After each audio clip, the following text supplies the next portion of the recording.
The Bucket family was made up of Mr. and Mrs. Bucket, Grandpa Joe, Grandma Josephine, Grandpa George, Grandma Georgina, and Charlie. The house wasn't nearly large enough for so many people, and life was extremely uncomfortable for them all. There wasn't any question of them being able to buy a better house. They were far too poor for any of that. Mr. Bucket was the only one who worked, and even though he worked really hard at the toothpaste factory, there was never enough money to buy anything proper for the family. The only meals they could afford were bread and margarine for breakfast, boiled potatoes and cabbage for lunch, and cabbage soup for supper. The whole Bucket family went from morning till night with a horrible empty feeling in their tummies.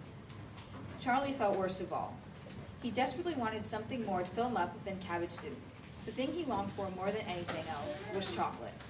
Every year on his birthday, his parents would buy him a chocolate bar. The best part of the town Charlie lived in was there was a chocolate factory right in the town. Twice a day, Charlie would walk by the gates of the factory very slowly, and he would hold his nose high in the air and smell the gorgeous chocolate smell around him. And every night after bed, Charlie and his Grandpa Joe would sit up and talk about the chocolate factory. Is it really true that Wonka's chocolate factory is the biggest in the world? True, of course it's true. It's about 50 times as big as any other. And is Mr. Willy Wonka really the cleverest chocolate maker in the whole world? My dear boy, Mr. Willy Wonka is the most amazing and fantastic chocolate maker the world has ever seen. Will you tell me more, Grandpa, before I fall asleep? Okay, my dear boy, okay. Oh, what a man he is. He has invented more than 200 different types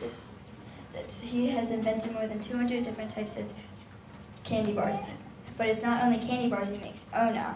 He has some really fantastic inventions up his sleeve. Did you know he invented a way to make chocolate ice cream so that it stays cold for hours and hours without being in an icebox? You could leave it in the sun, it would never melt. But that's impossible. It may be, but Wonka figured out a way to do it. Do you think I will ever be able to go into that factory, Grandpa? I don't know, my dear boy, but there's always hopes and dreams. Now up to bed.